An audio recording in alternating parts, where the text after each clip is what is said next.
Hi guys, so for today's vlog, so ayan, kagigising ko lang guys. So iniisip ko kung ano yung kakainin ko for breakfast. So naalala ko, meron pa pala akong quarter pounder with cheese na hindi ko nakain kahapon. So ayan, iinitin natin sa microwave. So ilang seconds lang yan or minutes. At pwede natin kainin. So ayan.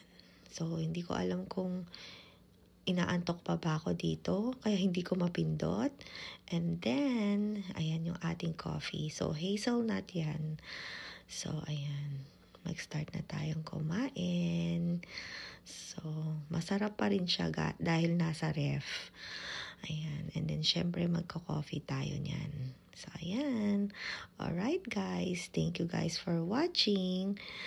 See you guys next time, guys. Bye-bye.